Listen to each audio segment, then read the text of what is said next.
주유는 후한 말의 인물로 양주 여강군 서현 출신입니다. 그는 손책과 손권 휘하에서 활약한 전략가로 특히 적벽대전의 주연으로 널리 알려져 있습니다. 주유는 외모, 성격, 무예, 전술, 통찰력 등 다방면에서 출중한 능력을 발휘하며 동호를 이끈 당대의 천재로 평가받습니다. 주유의 집안은 대대로 높은 관직을 배출한 명문가였습니다. 고조부 주영은 한장제와 한화제 시기에 상서령을 지냈고 증조부 주흥은 한안제 때 상서랑을 역임했습니다. 종조부 주경과 주충은 태위직에 올랐으며 당숙 주상은 단양태수를 지냈습니다. 주유의 아버지 주희 역시 낙양령을 역임하며 가문의 명성을 이어갔습니다. 이러한 배경 속에서 주유는 뛰어난 재능을 발휘하며 성장했습니다. 정사 삼국지 주유전에서는 주유가 건장하고 기상이 굳세며 자태와 용모가 빼어났다고 기록되어 있어 그의 외모가 당대에 상당히 주목받았음을 알 수 있습니다. 동탁토벌전 당시 손견이 의병을 일으키며 가족을 구강군 수춘현으로 이주시켰을 때 당시 10세였던 주유는 동갑내기 손책의 명성을 듣고 정중히 찾아가 만남을 가졌습니다. 주유는 손책에게 서현으로 이주할 것을 권유했고 손책은 이를 받아들여 모친 무열황후와 함께 서현으로 이주하며 주유와 우정을 쌓게 되었습니다. 주유와 손책은 단순히 친구를 넘어 깊은 신뢰와 유대를 형성했으며 이는 동호의 기틀을 마련하는 데 큰 밑거름이 되었습니다. 주유는 손책과의 우정을 통해 손씨 가문과의 관계를 돈독히 했습니다. 그는 자신의 큰 저택을 손책에게 내어주고 손책의 모친에게도 예를 갖추는 등 배려심과 신뢰를 바탕으로 한 관계를 유지했습니다. 이들은 서로 부족한 점을 보완하며 성장했고 이는 동호의 발전과 주유의 역할을 더욱 부각시키는 중요한 요소로 작용했습니다. 주유는 군사적 재능뿐만 아니라 음악에도 깊은 이해를 가진 인물이었습니다. 강표전에 따르면 그는 장관과의 대화에서 자신이 고대의 음악 대가인 기나 사광에는 미치지 못하지만 좋은 곡을 알아보는 안목은 있다고 말하며 자신의 음악적 감각에 대한 자부심을 표현했습니다. 이러한 발언은 주유가 단순한 전략가에 그치지 않고 문화적 소양을 겸비한 인물임을 보여줍니다. 정사 삼국지 주유전에서는 주유가 어릴 때부터 음률에 정통했다고 기록되어 있습니다. 그는 술에 취한 상태에서도 악사들의 연주에서 틀린 부분을 바로잡을 정도로 뛰어난 음악적 감각을 가지고 있었습니다. 이러한 그의 능력은 강동 지역에서 큰 화제가 되었고 곡조를 틀리면 주랑이 돌아본다는 속담이 생길 정도로 사람들에게 깊은 인상을 남겼습니다. 그의 별칭인 주랑은 우아하고 세련된 이미지를 나타내며 후대에는 미주랑이라는 표현으로 그의 외모와 재능이 더욱 부각되었습니다. 하지만 삼국지연의는 주유를 속이 좁고 자만심이 강한 인물로 묘사하며 그의 성격을 다소 과장되게 그렸습니다. 이로 인해 그의 뛰어난 재능과 손책과의 친밀한 관계는 오히려 나르시스트적인 이미지로 왜곡되었습니다. 실제로 정사 삼국지에 기록된 주유는 당당한 체격과 기품 있는 외모를 가진 인물로 강렬한 개성을 드러내는 때를 제외하면 신중하고 자제력이 뛰어난 성격으로 평가받았습니다.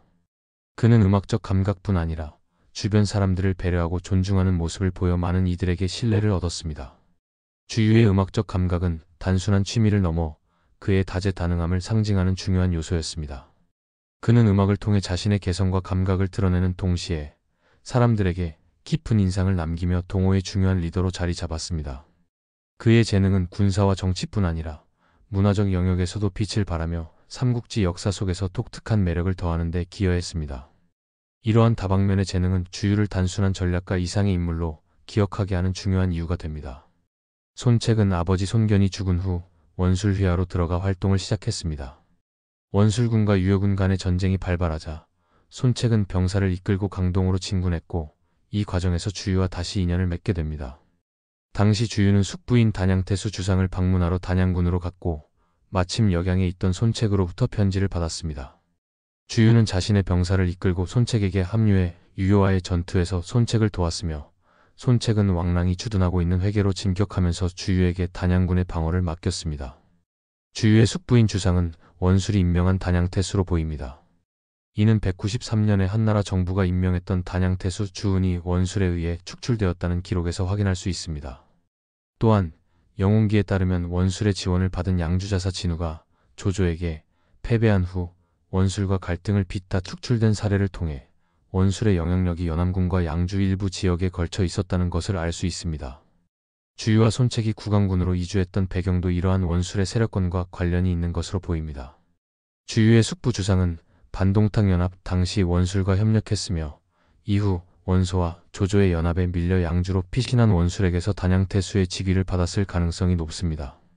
이러한 맥락에서 손책과 주유는 어린 시절부터 원술의 세력권 안에서 자랐으며 성인이 된 후에는 원술을 위해 활동했습니다. 194년 손책이 원술의 명령을 받고 유효를 격파한 이후 주유는 단양으로 복귀했습니다. 그러나 곧 원술은 사촌 동생 원윤을 단양태수로 임명하며 주상의 자리를 대신하게 했고, 이에 따라 주상은 주유와 함께 수춘으로 돌아갔습니다. 이는 정사 삼국지 주유전의 기록에서 확인할 수 있으며, 이 당시 주유는 손책의 친구이자 동료로서 협력 관계를 유지했으나 엄밀히 말하면 손책 휘하에서 충성을 바친 위치는 아니었습니다. 이후 정사 삼국지 주유전의 기록은 198년 주유가 손책에게 귀순한 시점으로 넘어갑니다. 이 기간 동안 주유는 수춘에서 원술의 몰락 과정을 직접 목격했을 가능성이 큽니다. 원술은 끊임없이 실패를 거듭하며 세력을 잃었고, 주유는 이를 통해 새로운 전환점을 모색했을 것입니다.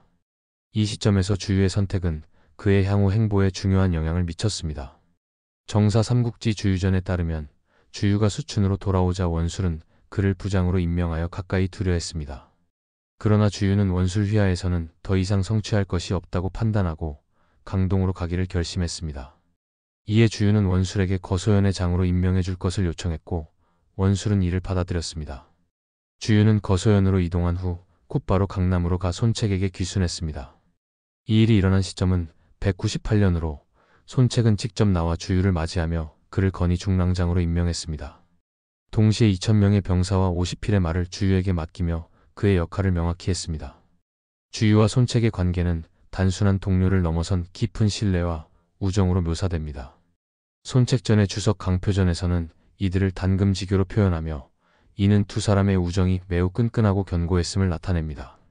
이러한 표현은 후대의 주유와 손책의 관계를 특별한 우정의 상징으로 받아들이게 했습니다. 청나라 시기 원맥과 저술한 자부로 23건의 쌍화묘 이야기에서도 이들의 관계가 언급됩니다. 이 이야기에서는 손책과 주유가 같은 막사에서 함께 잠을 잤다는 내용이 등장하며, 이는 당시 전장에서의 신뢰와 우정을 상징적으로 보여줍니다. 고대 전장에서는 암살의 위험이 늘 도사리고 있었기에 수면이라는 가장 무방비한 상태에서 함께한다는 것은 서로에 대한 절대적인 신뢰를 뜻했습니다. 주유는 손책 휘하에서 중요한 역할을 맡으며 그의 신뢰와 함께 큰 공로를 세웠습니다. 강표전에 따르면 손책은 주유에게 막대한 보상을 하사하며 다음과 같이 말했습니다. 주공군은 영준하고 빼어난 재능을 지닌 인물이며 총각 시절부터 나와 친분을 맺어 가족과도 같은 사람이다. 단양에서 병사와 식량을 동원하여 큰일을 이루어낸 공로는 단순히 논공행상을 통해 보답할 수 있는 것이 아니다. 이 당시 주유는 24세였으며 강동 지역에서 그의 명성과 외모를 칭송하며 주랑이라고 불렸습니다. 199년에 주유는 주호군과 강하태수로 임명되었고, 손책과 함께 여강태수 유훈을 무찌르며 여강 지역을 점령했습니다. 유훈의 본진인 환성을 함락시켰을 때 교공의 두 딸을 포로로 잡았습니다. 이들은 모두 절세의 미인으로 알려져 있었으며 언니 대교는 손책이, 여동생 소교는 주유가 아내로 맞아들였습니다. 강표전에서는 이와 관련해 손책이 주유에게 농담을 건넨 일화가 기록되어 있습니다. 교공의 두 딸이 비록 떠돌게 되었으나 우리 둘을 사위로 삼았으니 기뻐할 만한 일이지 않겠는가. 이 전투 이후 주유와 손책은 강하태수 황조까지 격파하며 강남 지역에서 영향력을 더욱 넓혔습니다. 돌아오는 길에 예장과 여릉 지역을 평정하며 동호의 기반을 더욱 공고히 했습니다. 주유는 손책과 함께 강동 지역에서 군사적, 정치적 공을 세우며 동호의 중요한 인물로 자리 잡았습니다. 특히 그는 뛰어난 전략과 통찰력뿐만 아니라 손책과의 깊은 신뢰관계와 강한 우정으로도 잘 알려져 있습니다. 200년 손책이 사망한 후 그의 동생 손권이 뒤를 이었습니다. 손권은 막치기를 이어받은 상태였으며 당시 국정은 주유와 장소가 함께 주관하게 되었습니다. 정사 삼국지 주유전에 따르면 손권이 장군에 오른 초기에는 그의 휘하, 장수들과 손님들이 손권을 대하는 예절이 간단했습니다. 그러나 주유만은 예외적으로 손권에게 일찍부터 신하로서의 예를 다하며 존경을 표했습니다. 이는 주유가 손권에게 특별한 신뢰를 받게 된 중요한 이유 중 하나로 평가됩니다. 202년 세력을 확장한 조조가 손권에게 자신의 아들을 인질로 보낼 것을 요구했을 때 장소와 진송 등 주요 인물들은 결단을 내리지 못했습니다. 그러나 주유는 이를 강력히 반대했습니다. 주유의 의견은 무열항우의 지지를 받았고 무열항우는 다음과 같이 말하며 주유를 높이 평가했습니다. 공근의 말이 옳다. 공근은 백부와 나이가 같고 한 달 차이밖에 나지 않는다.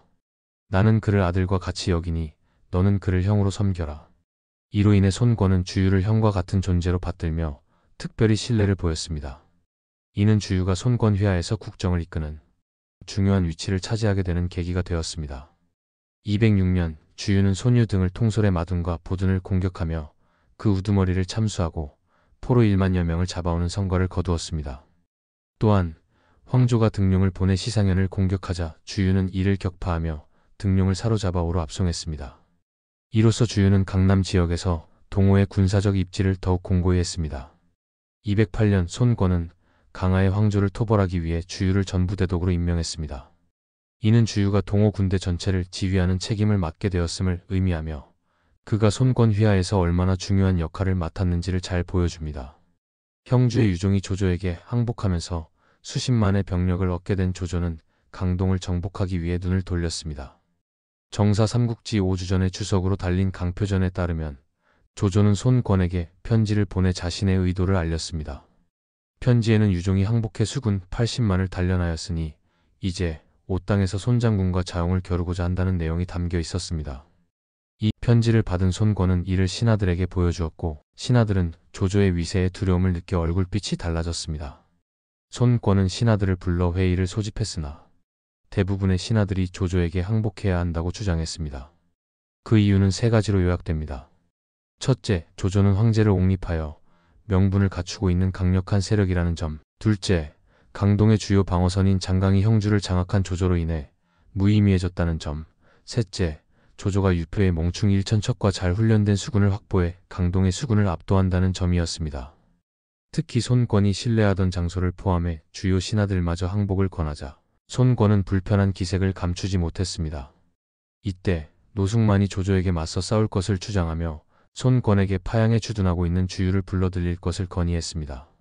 손권은 노숙의 의견을 받아들여 주유를 소환하기로 결정했습니다. 주유는 강동의 뛰어난 전략가로 손권이 의지할 수 있는 핵심 인물이었으며 그의 소환은 절망적인 상황을 반전시킬 중요한 계기가 되었습니다. 척벽대전의 준비는 주유의 등장과 함께 본격적으로 시작되었습니다.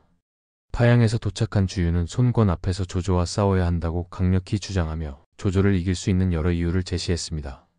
그는 첫째, 수전에서 조조의 병력이 강동의 수군을 이길 수 없다고 말했습니다. 둘째, 북쪽에는 여전히 마초와 한수 같은 세력이 남아 조조의 배후를 위협하고 있다고 지적했습니다. 셋째, 겨울철이라 조조군의 말들에게 필요한 마초가 부족할 것이라는 점을 들었습니다. 넷째, 중원에서 먼 강동까지 온 조조의 병사들은 장거리 이동으로 인해 질병에 시달릴 가능성이 크다고 말했습니다. 다섯째, 조조는 한나라의 승상이라는 명분을 내세우고 있지만 실질적으로는 한왕조의 적이며 이를 제거하는 것이 도의적으로 옳다고 주장했습니다. 마지막으로 손권이 아버지와 형의 뒤를 이어 강동을 지배하고 있으며 이 지역의 넓은 땅과 날랜 군사들로 조조를 충분히 상대할 수 있다는 점을 강조했습니다. 주유는 이 모든 이유를 바탕으로 자신에게 정예병 수만 명을 맡겨주면 하구에 주둔하며 조조를 격파하겠다고 손권에게 청했습니다. 주유의 강력한 설득에 손권은 결심을 굳혔습니다. 손권은 조조를 늙은 도적이라 부르며 조조가 한 왕실을 무너뜨리고 자립하려 한 지 오래되었고 이제 자신이 남은 유일한 영웅으로서 조조와 맞설 수밖에 없다고 선언했습니다. 손권은 주유의 말에 완전히 동의하며 이것은 하늘이 그대를 나에게 준 것이라고 말했습니다. 이어 칼을 뽑아 책상을 베며 만약 제장이나 관리들 중에 다시 조조를 맞이해야 한다고 주장하는 자가 있다면 이 탁자처럼 될 것이다 라고 경고했습니다. 손권의 단호한 선언은 조조와 맞서 싸울 강동의 결의를 확고히 했습니다. 회의는 이렇게 끝났고 강동은 조조를 상대로 한 척벽대전을 준비하기 시작했습니다. 조조와 맞서 싸울 계획을 수립하는 데 주유와 노숙의 역할은 서로 밀접하게 연결되어 있습니다. 정사 삼국지에 따르면 당시 손권이 신하들에게 조조와의 전쟁에 대한 계책을 묻는 자리에서 주유가 독자적으로 항전을 주장했다고 기록되어 있습니다. 그러나 배송진은 이에 대해 주유가 노숙의 공을 가로챘다는 의견을 제시합니다. 노숙이 이미 손권에게 조조와 싸울 것을 권했고 주유를 불러들여 함께 손권을 설득하도록 했기 때문에 실제로는 노숙의 공이 더 크다고 주장한 것입니다. 회의가 끝난 후 주유는 손권을 찾아가 조조의 병력에 대해 언급하며 실제 병력은 조조가 원래 거느리고 있던 약 16만과 유표의 군사 8만 정도일 것이라고 분석했습니다. 그러면서 자신에게 5만 명의 병력을 주면 조조를 무찌를 수 있다고 말했습니다. 손권은 이에 동의하면서도 5만 명은 무리라 판단하고 3만 명을 준비하겠다고 약속했습니다. 손권은 주유와 정보를 각각 좌도독과 우도독으로 임명하고 노숙은 천군교의로 삼아 함께 적벽대전을 준비하게 했습니다. 오주전에 따르면 손권은 주유와 정보에게 각각 1만 명의 병력을 맡겼고 나머지 1만 명은 손권 자신이 직접 지휘하기로 했습니다. 주유는 성격이 너그럽고 넓은 사람으로 대체로 많은 이들의 존경을 받았지만 정보와는 화목하지 못한 관계로 시작했습니다. 강표전에 따르면 정보는 자신이 연장자라는 이유로 주유에게 자주 무례하게 대했지만 주유는 끝까지 예의를 지키며 정보를 대했습니다. 이에 감복한 정보는 결국 주유와 친해졌고 그를 존중하게 되었습니다. 정보는 주유에 대해 주공군과의 사귐은 마치 향기나는 좋은 술을 마시는 것 같아 스스로 취함을 느끼지 못한다고 말하며 주유의 인품과 매력을 칭송했습니다. 조조가 강동으로 진격하던 시기 유비는 노숙의 제안을 받아 제갈량을 손권에게 파견하여 동맹을 맺도록 했습니다. 정사 삼국지 선주전의 주석 강표전에 따르면 유비는 노숙의 말을 따라 번구에 머물며 조조군의 남하 소식에 불안해하며 손권의 지원군만을 기다리고 있었습니다. 기다리던 손권의 지원군이 도착하자 주유가 이끄는 배가 강을 건너왔고 유비는 사람을 보내 주유를 위로했습니다. 이에 주유는 군의 책임을 맡고 있어 자리를 비울 수 없습니다. 다만 당신께서 직접 방문해 주신다면 바라는 바입니다 라고 답했습니다. 유비는 관우와 장비에게 이미 손권과 힘을 합치기로 했으니 주유의 요청을 거절할 수 없다고 말하며 직접 배를 타고 주유를 찾아갔습니다. 주유와의 대화에서 유비는 군사 규모를 물었고 주유는 병력 규모가 3만 명이라고 답했습니다. 유비는 예상보다 적은 병력에 실망했으나 주유는 자신만만하게 내가 적을 격파하는 모습을 보십시오라고 말하며 자신감을 드러냈습니다. 유비는 이전에 만난 노숙을 다시 불러 함께 논의하려 했으나 주유는 노숙이 명을 받아 움직일 수 없는 상황이라며 유비가 직접 찾아가야 하거나 아니면 제갈량과 함께 올 테니 며칠 기다리라고 말했습니다. 이 말을 들은 유비는 자신의 요청을 거절한 노숙과 주유의 군기 엄정을 보며 부끄러움을 느끼는 한편 주유의 철저한 태도를 확인했습니다. 그러나 유비는 주유가 조조군을 실제로 격파할 것이라는 확신은 가지지 못했습니다. 이에 관우와 장비와 함께 2,000명의 병력을 따로 배치해 후방에서 대기하며 상황을 지켜보기로 했습니다. 정사 삼국지 선주전과 무제기에 따르면 조조군은 척벽에서 패배했다고 기록되어 있습니다. 그러나 손성은 강표전을 인용하며 이는 오나라 사람들이 전공과 명성을 독차지하려는 의도로 기록된 잘못된 내용이라고 지적합니다. 손성의 지적은 당시 기록의 편향성을 드러내며 척벽대전의 전말에 대한 논쟁이 있음을 보여줍니다. 척벽대전에서 조조군과 손유연합군이 대치하는 동안 조조는 주유가 젊지만 뛰어난 재능을 지녔다고 판단하고 그를 설득하기 위해 유명한 웅병가 장관을 파견했습니다. 강표전에 따르면 장관이 도착하자 주유는 먼저 그를 떠보기 위해 말을 걸었습니다. 멀리 강호까지 몸소 찾아오시다니 조씨를 위해 설객을 자처하러 오신 겁니까? 장관이 이를 부인하자 주유는 다시 말을 이어갔습니다. 나는 현의 소리를 듣고 그 곡이 좋은지 나쁜지 구별할 정도의 안목은 있습니다. 주유의 말은 장관의 의도를 꿰뚫어 보려는 것이었고 그의 재치와 자신감을 보여줍니다. 이후 연회가 끝난 뒤 주유는 일이 있다며 장관과의 대화를 일시적으로 마무리했습니다. 3일 후 주유는 장관에게 군영의 여러 곳을 보여주며 다시 입을 열었습니다. 옛 위인들이 날 설득하려 했다 해도 난 거절했을 텐데 왜 자네 같은 애송이가 나를 설득하겠다고 나서는 겁니까? 이에 장관은 웃기만 했고 더 이상 주유를 설득하려는 말을 하지 못했습니다. 결국 장관은 조조에게 돌아가 주유의 기품과 아량을 칭찬하며 말로써 주유를 이간하려는 시도를 포기했다고 합니다. 척벽에서 대치 중이던 조조군은 과연 질병으로 큰 타격을 입었고 첫 교전에서도 패배하여 장강 북쪽으로 물러났습니다. 이때 주유의 부장 황계가 화계를 제안했습니다. 황계는 조조군의 배가 앞뒤로 서로 연결되어 있어 불을 지르면 혼란을 초래할 수 있다고 판단했습니다. 지금 적군은 많고 아군은 적기 때문에 오랜 시간 싸우는 것은 불리합니다.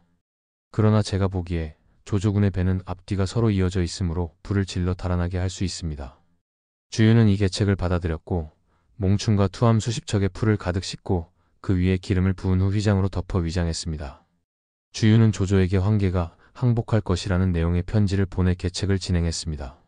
황계는 항복하는 척하면서 배를 이끌고 조조군의 함대로 다가갔고 그 순간 여러 배에 불을 붙였습니다. 마침 강한 동남풍이 불어 불길은 해안의 진영까지 번졌고 조조군은 순식간에 큰 혼란에 빠졌습니다.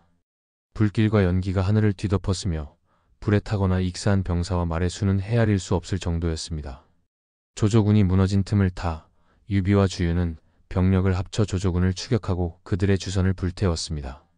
조조는 조인 등을 남겨 강릉을 방어하도록 지시하고 자신은 북쪽으로 도주했습니다. 강표전에 따르면 조조는 적벽에서의 패배를 인정하면서도 자신의 체면을 지키려 했습니다. 그는 나는 도주를 수치로 여기지 않는다라고 말하며 이후 손권에게 편지를 보내 다음과 같이 변명했습니다. 적벽에서의 패배는 질병이 발발했기 때문이며 나는 배를 스스로 불태우고 철수했던 것이다. 본의 아니게 주유에게 그와 같은 위명을 주게 되어버렸어. 조조는 패배의 원인을 질병 탓으로 돌리며 주유의 공을 폄하하려 했습니다. 그러나 이 전투로 주유는 강동에서 위신을 더욱 높였고 척벽대전은 그의 이름을 역사에 남긴 결정적인 승리가 되었습니다. 척벽대전 이후 주유와 정보는 남군을 점령하기 위해 조인의 군대와 대치했으며 유비군도 이 전투에 합류했습니다. 정사 삼국지 주유전의 주석 오서에 따르면 유비는 주유에게 병력 지원을 요청하며 장비에게 1000명의 병력을 맡기고 주유로부터 2000명을 추가로 받아 하수로 조인의 후미를 끊겠다는 계획을 제안했습니다. 주유는 이를 받아들였고 장비는 조인의 후미를 차단하는 작전에 참여했으며 관우는 북쪽 길을 차단하며 조인을 압박했습니다. 이후 유비와 주유는 함께 강릉을 포위하며 조인을 궁지로 몰아넣었습니다. 전투 중 감령이 적군에게 포위되는 위기가 발생했으나 주유는 여몽의 계책을 채택해 능통에게 본진을 지키게 하고 자신과 여몽이 직접 감령을 구출했습니다. 이 작전으로 감령은 무사히 구출되었고 주유는 뛰어난 지휘력과 판단력을 다시 한번 보여주었습니다. 이어 주유는 조인과 결전을 벌이기로 날짜를 정하고 전투에 나섰습니다. 그는 직접 말을 타고 지휘하며 전투를 이끌었으나 전투 중 날아온 화살의 오른쪽 겨드랑이를 맞아 중상을 입었습니다. 주유가 부상으로 전열에서 물러났다는 소식을 들은 조인은 이를 기회로 삼아 공격을 감행했지만 주유는 아픈 몸을 이끌고 다시 전선에 나와 맞섰습니다. 조인의 공격은 실패로 끝났고 주유는 이를 통해 조인의 기세를 완전히 꺾었습니다. 1년간의 치열한 공방 끝에 주유는 유비군과의 협력을 통해 조인을 물리치고 남군을 차지하는 데 성공했습니다. 척벽대전 이후 손권은 주유를 편장군과 남군 태수로 임명했습니다. 주유는 남군 지역의 일부를 떼어 유비에게 제공하며 손권과 유비 간 동맹을 강화하려 했습니다. 정사 삼국지 선주전의 주석 강표전에 따르면 조조군에 폭종했던 유표의 관원과 병사들 중 상당수가 배반하여 유비에게 투항했습니다. 그러나 유비는 주유가 나누어준 땅이 부족하다고 느껴 손권에게 형주의 사군을 추가로 빌려줄 것을 요청했습니다. 유비는 이후에도 손권을 찾아가 또다시 땅을 빌리려 했습니다. 강표전의 기록에 따르면 제갈량은 주유의 계책을 우려하며 유비에게 손권을 방문하지 말라고 간언했습니다. 그러나 유비는 손권의 도움에 의지할 수밖에 없는 상황에서 손권을 방문했습니다. 유비가 계속해서 영토를 요구하자 주유는 유비의 야망을 의심하며 손권에게 다음과 같이 경고했습니다. 유비는 용맹하고 영웅다운 자태를 갖추었으며 관우와 장비 같은 곰과 호랑이 같은 장수를 거느리고 있습니다. 그는 결코 오랫동안 다른 사람의 아래에 머물 인물이 아닙니다. 주유는 손권에게 유비를 잡아두는 계책을 제안했습니다. 정사 삼국지 여범전에 따르면 여범도 유비를 오랫동안 강동에 머물게 해야 한다고 은밀히 권했습니다. 그는 다음과 같은 구체적인 방안을 제안했습니다. 유비를 오군으로 불러들여 그를 위해 성대한 궁전을 짓고 미녀와 진귀한 물건들을 제공하며 그의 눈과 귀를 즐겁게 해야 합니다. 관우와 장비는 각각 다른 지역에 배치하고 저 같은 자로 하여금 그들을 지휘하게 하면 대사는 안정될 것입니다. 그러나 이 계책은 손권에 의해 실현되지 않았습니다. 손권은 북방의 조조를 견제하는 것이 우선이라 판단했고 유비가 강동에 머물러 있을 인물이 아니라고 여겼기 때문입니다. 결국 주유의 계획은 실행되지 않았고 손권은 유비와의 동맹을 유지하며 조조에 대비하는 전략을 택했습니다. 손권이 주유의 계책을 거절한 이유에 대해 학자들 사이에서 다양한 해석이 존재합니다. 한편으로는 손권이 주유를 내부 경쟁자로 여겼기 때문이라는 주장이 있습니다. 강표전에 따르면 척벽대전 이후 주유는 능력, 경력, 지위를 모두 갖춘 젊은 지휘관이자 강동의 구원자로 여겨졌습니다. 조조의 남진 당시 손권조차 억누르지 못했던 주화파를 주유가 단숨에 제압하며 주전 여론을 주도한 적이 있었기에 손권이 주유를 달가워하지 않았을 가능성이 제기됩니다. 이는 손권이 주유를 강동 내부의 경쟁자로 보고 견제했다는 해석의 근거가 됩니다. 또한 삼국지지패에 나오는 여러 학자들의 주석에 따르면 노숙이 손권에게 형주를 유비에게 빌려주자고 권했을 때 주유는 유비를 효용으로 간주하며 그에게 토지를 제공해서는 안 된다고 반대했습니다. 그러나 주유가 사망한 이후 손권은 노숙의 말을 따르며 형주를 유비에게 빌려주었습니다. 이는 손권이 주유 생전에는 그의 강력한 영향력을 의식해 신중하게 행동했을 가능성을 시사합니다. 주유에 대한 손권의 의구심은 유비의 발언에서도 확인할 수 있습니다. 강표전에 따르면 유비가 손권과 함께 연애를 마친 후 손권과 단둘이 대화하는 자리에서 유비는 주유에 대해 다음과 같이 말했습니다. 공군은 문무주력을 겸비한 만인의 영걸이며 그 기량이 광대하니 오랫동안 남의 신하로 남아있지 않을까 두렵습니다. 유비는 주유가 자신을 견제하고 있음을 알고 있었기 때문에 손권에게 주유에 대한 의심을 심어주려 한 것으로 보입니다. 이는 유비가 주유와의 경쟁 구도에서 벗어나기 위한 전략적 발언으로 해석될 수 있습니다.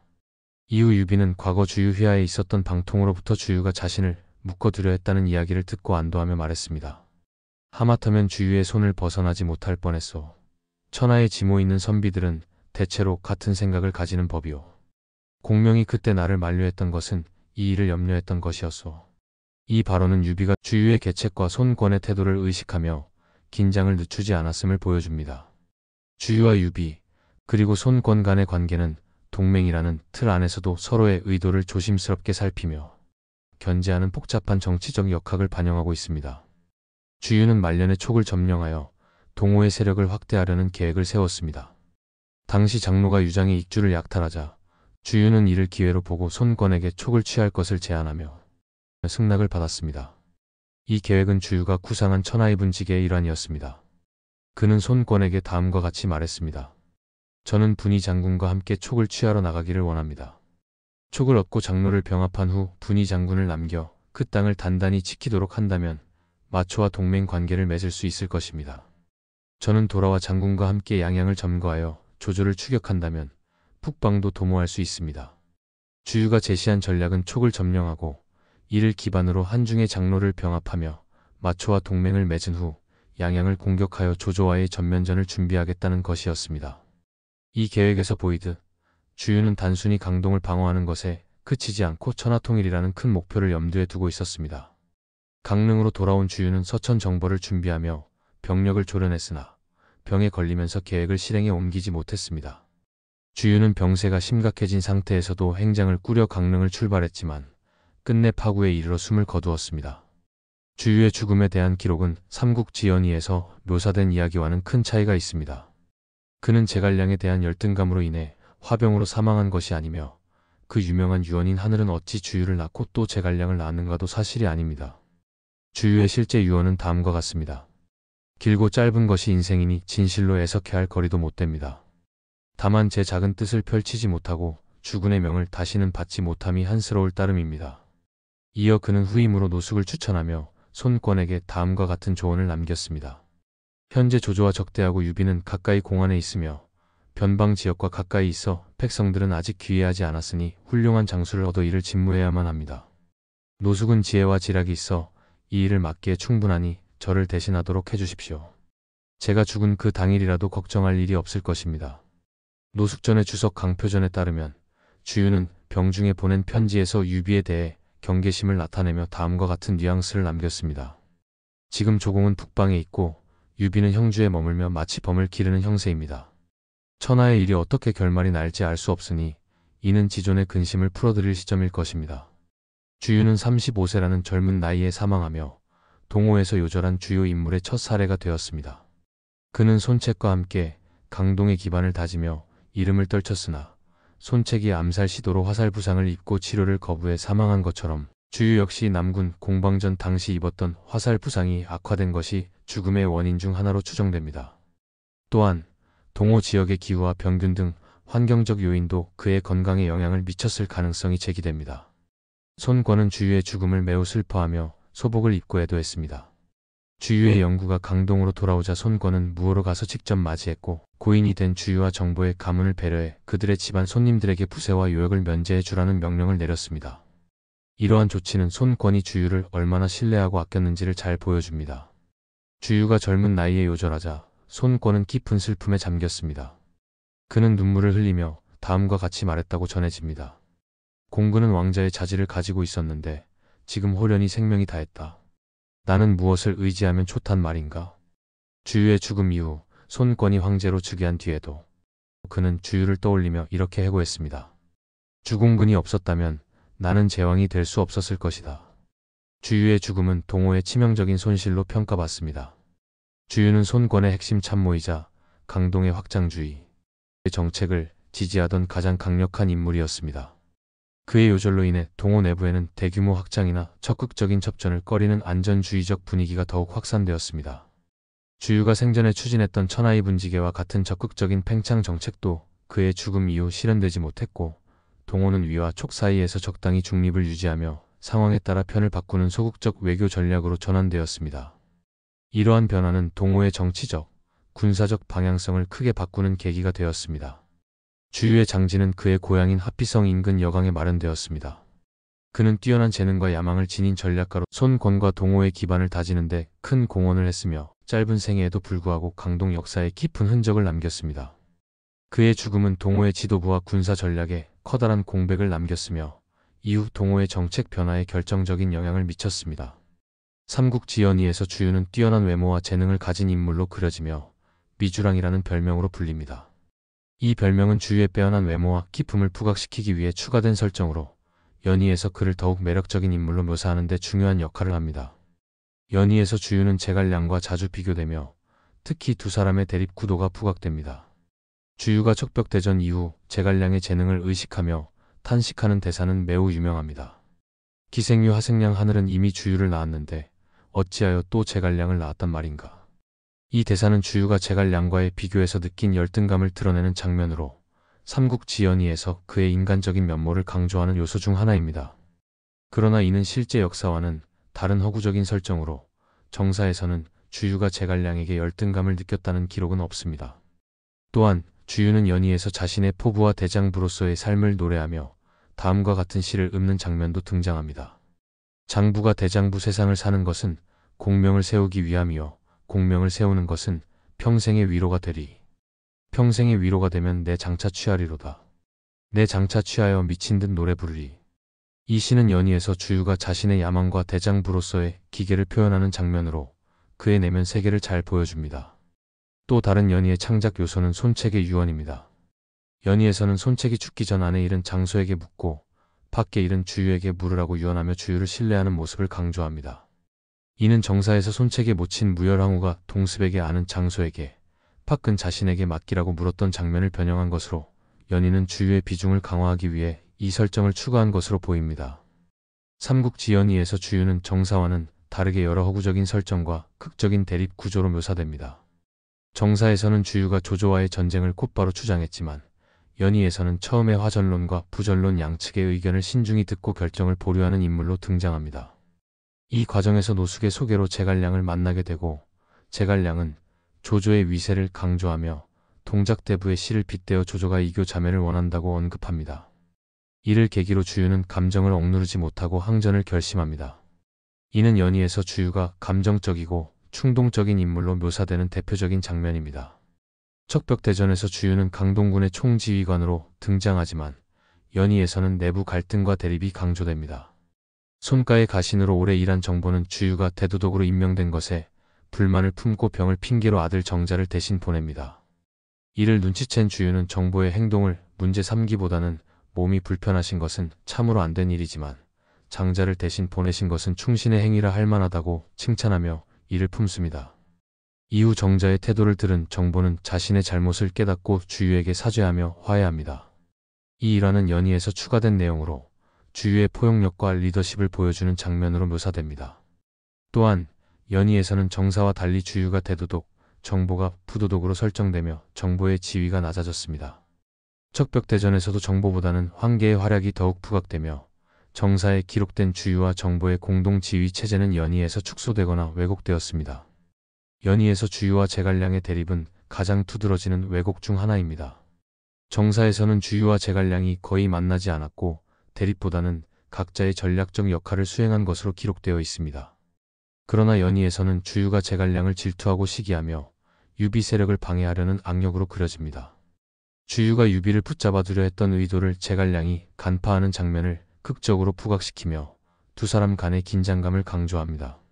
제갈량이 유비군의 대표로 중심적인 역할을 맡으며 연희는 유비 세력 중심의 서사를 전개하는 과정에서 주유를 제갈량과 대립하는 지략가로 축소시켰습니다.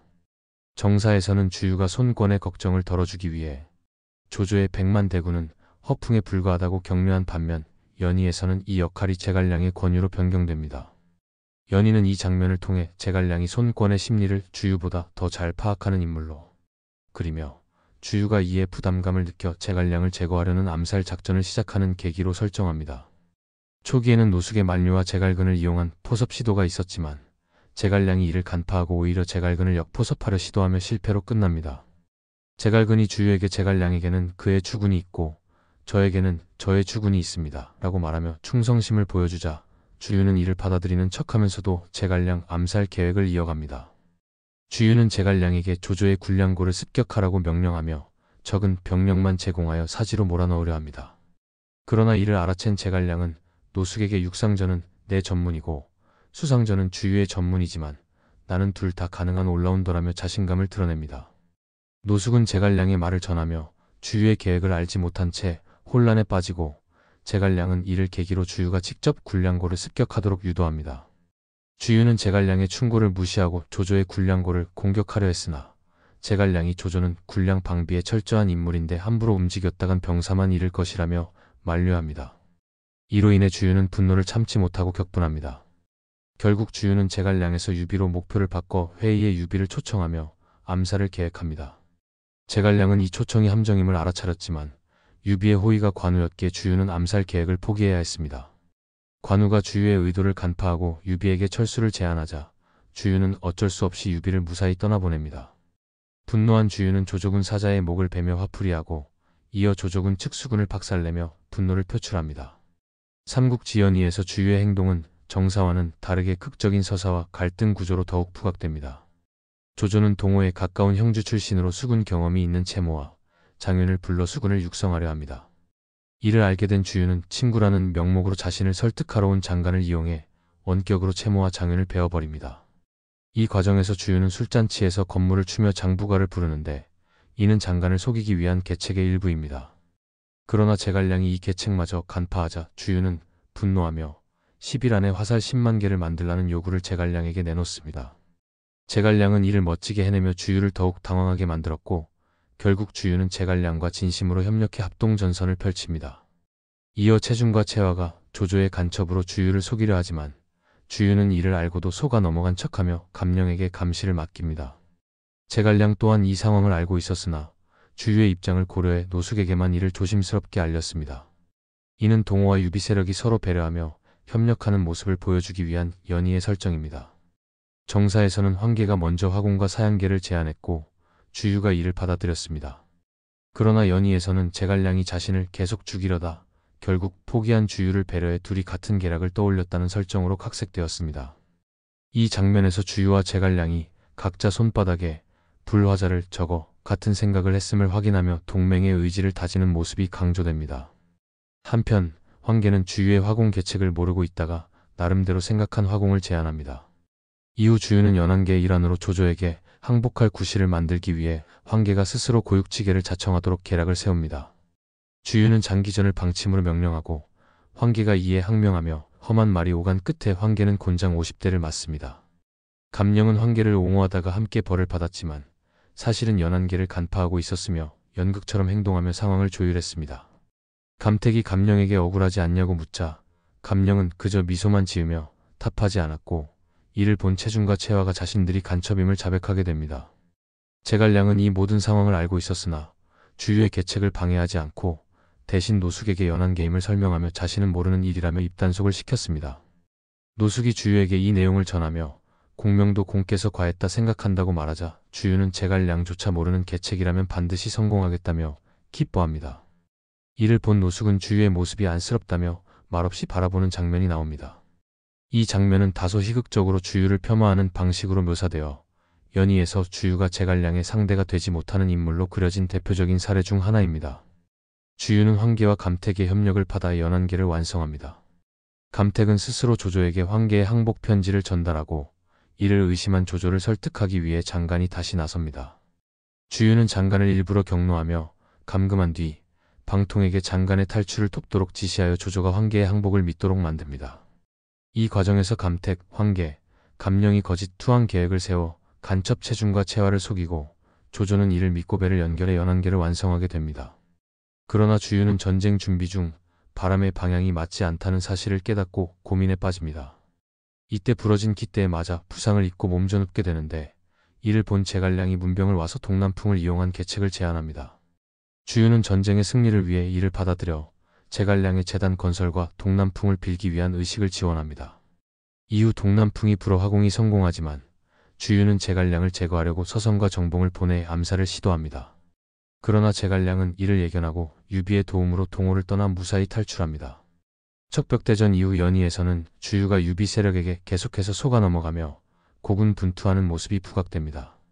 형주를 정복할 당시 정사에서는 주유군과 유비군이 협력하여 강릉을 점령하고 주유가 일부 땅을 유비에게 빌려주었다고 기록되어 있습니다. 하지만 연희에서는 제갈량이 주유의 성격을 이용해 주유와 그의 군대를 기진맥진하게 만든 뒤 남군과 형주, 양양을 모두 차지하는 것으로 설정됩니다. 이에 주유는 군사와 자원을 소모하고도 아무 성과를 거두지 못한 원통함을 견디지 못하다가 조인과의 전투 중 입은 부상이 악화되어 금창이 터지며 큰 고통을 겪습니다. 이후 유비가 간부인의 사망으로 호라비가 되자 손권과 주유는 형주를 돌려받기 위해 유비와 손부인의 혼담을 주선합니다. 그러나 제갈량이 교공과 오국태, 손부인을 이용해 치밀한 계책을 마련해 놓았기 때문에 형주도 손부인도 모두 잃게 됩니다. 이 사건으로 주유는 다시 한번 금창이 터지며 건강이 더욱 악화됩니다. 연희에서는 주유가 추진했던 천하의 분지계는 제대로 다뤄지지 않습니다. 대신 서천 공략 계획이 형주를 빼앗기 위한 단순한 가도멸객의 계책으로 각색되며 이를 간파한 제갈량이 비웃으며 이를 무력화시킵니다. 결국 주유는 아물어가던 금창이 마지막으로 터지며 피를 토하고 쓰러집니다. 죽음을 앞둔 주유는 손권에게 노숙을 후임으로 추천하고 그 유명한 기생유 하생량이라는 말을 남기며 세상을 떠납니다. 연희는 주유의 비극적이고 감정적인 모습을 강조하며 그의 죽음을 극적으로 연출합니다. 정사와 달리 제갈량과의 대립과 주유의 좌절을 중심으로 서사가 전개되며 이는 독자들에게 극적인 재미를 제공하기 위한 설정으로 평가됩니다. 삼국지 연희에서 주유는 설정과 묘사에서 큰 손해를 본 대표적인 인물 중 하나입니다. 연희에서 그는 뛰어난 지략가로 묘사되지만 이조차도 뛰어난 주유조차 뛰어넘는 제갈량을 강조하기 위한 장치로 사용됩니다. 주유가 제갈량을 시험하거나 함정에 빠뜨리려는 계책을 짜는 과정과 제갈량의 말 몇 마디에 쉽게 격분해 감정적으로 대응하는 모습은 주유를 단순하고 편협한 인물로 보이게 만듭니다. 이로 인해 연희를 접한 독자들 사이에서 주유는 뛰어나지만 제갈량에게 열등감을 느끼며 번번이 패배하는 열폭가라는 이미지가 굳어졌습니다. 정사와 비교하면 이러한 연희의 묘사는 역사적인 사실과 크게 동떨어져 있습니다. 당시 주유는 손권의 신임을 한몸에 받으며 오나라 내에서 절대적인 위상을 가진 인물이었습니다. 그는 손책의 절친한 친구이자 오나라 건국의 공신으로 군주 손권 다음 가는 지위를 가지고 있었습니다.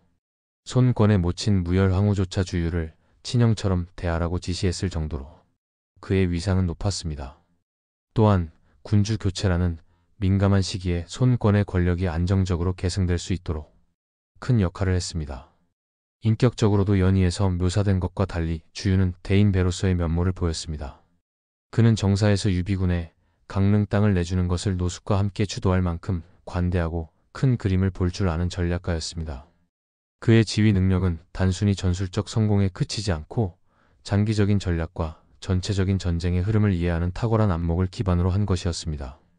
당시 주유와 제갈량은 위상과 역할 면에서 비교할 수 없는 차이가 있었습니다. 주유는 이미 강동의 핵심 인물로 자리 잡았고 손권의 절대적인 신임을 받고 있었습니다. 반면 제갈량은 유비의 책사로서 이제 막 난세에 발을 디딘 인물이었으며 안정적인 근거지도 없는 세력의 군사 역할을 하고 있었습니다. 정사에서 주유가 유비와 그의 세력을 견제한 것은 기록되었으나 제갈량을 시기하거나 질투했다는 흔적은 전혀 없습니다. 연희는 제갈량의 능력을 부각시키기 위해 주유를 필요 이상으로 감정적이고 비합리적인 인물로 설정했습니다. 주유가 조절하는 공공의 적을 토벌하는데 집중하기보다는 제갈량과의 사소한 대립과 시기심에 집착하며 시간을 허비하는 인물로 그려졌습니다. 결과적으로 연희는 주유를 비범한 지략가가 아닌 제갈량의 들러리로 전락시켰습니다. 특히 연희에서 주유가 남긴 기생유 화생량이라는 대사는 그의 이미지를 단순히 제갈량에게 패배한 열등감의 상징으로 굳어지게 했습니다. 이러한 묘사로 인해 주유는 삼국지 연희가 만들어낸 희생자라 할 수 있습니다. 정사에서 보여준 그의 위상과 업적, 인간적 매력을 고려할 때 연희 속 주유의 모습은 그에 대한 심각한 왜곡이자 폄하라고 평가할 수 있습니다. 주유에 대한 평가는 오랜 세월 동안 긍정적으로 전해지며 주유가 오래 살았다면 삼국지의 역사가 달라졌을 것이다라는 이야기가 자주 회자됩니다. 이는 단순한 추측에 그치지 않고 그의 능력과 업적을 고려할 때 충분히 타당한 평가입니다. 주유가 서촉 공략을 실행했거나 이후 노숙이 장수하여 오와 촉의 동맹이 지속되었다면 삼국지의 역사는 상당히 다른 방향으로 흘렀을 가능성이 높습니다. 특히 주유는 뛰어난 군제와 전략적 안목을 지닌 지휘관으로 그의 업적 중 하나로는 조조가 자랑했던 명장 조인을 격파한 사례가 있습니다. 삼국시대의 주요 요충지인 강릉성을 조인으로 하여금 포기하게 만든 것은 주유의 역량을 잘 보여줍니다. 이는 위나라의 공략에 성공한 몇 안 되는 사례 중 하나로 삼국지 전쟁사에서 손꼽히는 성과입니다. 또한 주유는 척벽대전에서도 큰 공을 세웠습니다. 당시 조조의 대군은 전멸하지 않았고 강릉 지역의 수비는 조인이 지휘하고 있었습니다. 이러한 강력한 상대를 상대로 주유는 손권군을 이끌고 남군을 점령했으며 이는 위나라의 세력을 남쪽으로부터 철저히 몰아내는 데 기여한 중요한 승리였습니다. 주유는 손책과의 우정을 기반으로 동호의 기틀을 다졌을 뿐만 아니라 손책의 뒤를 이은 손권과도 훌륭한 관계를 유지했습니다. 손권은 주유를 형님처럼 예우했으며 손권의 모친 무열항우도 주유를 형처럼 섬기라고 당부할 정도로 그의 존재는 손가의 중심적인 축이었습니다. 주유가 살아있었다면 손권의 막장으로 향하는 여러 결정들을 제어하며 동호의 정치적 안정에 기여했을 가능성도 큽니다. 특히 주유가 장수했더라면 서촉 정벌 계책이 실행되었을 가능성이 높습니다. 이는 유비의 촉 정복에 큰 제약을 가했을 것이고 결과적으로 유비의 세력 확장을 억제하며 동호가 강력한 주도권을 확보하는 계기가 되었을 것입니다. 주유는 형주를 기반으로 한 유비의 세력 확대를 미리 견제할 전략적 통찰력을 가진 인물이었습니다. 주유의 통솔력은 오나라 대도독 중에서도 최고로 평가받습니다. 천하의 분지계라는 원대한 전략을 구상할 정도의 안목과 척벽대전에서 보여준 뛰어난 용병술은 그가 단순한 전술가를 넘어선 전략가임을 증명합니다. 또한 주유는 주변 인물들과의 인간적인 관계에서도 뛰어난 면모를 보였으며 그의 카리스마와 리더십은 동호의 핵심적인 지휘관으로서의 가치를 더욱 빛나게 했습니다. 손권이 주유가 없었다면 나는 제왕이 되지 못했을 것이라고 말한 것은 그의 위대한 업적을 상징적으로 보여줍니다. 조조와 직접 맞붙어 승리를 이끈 몇 안 되는 지휘관 중 한 명이라는 점에서 주유는 분명히 당대 최고의 군사 지도자 중 하나로 평가받아 마땅합니다. 영상을 시청해 주셔서 감사합니다. 구독과 좋아요 부탁드립니다.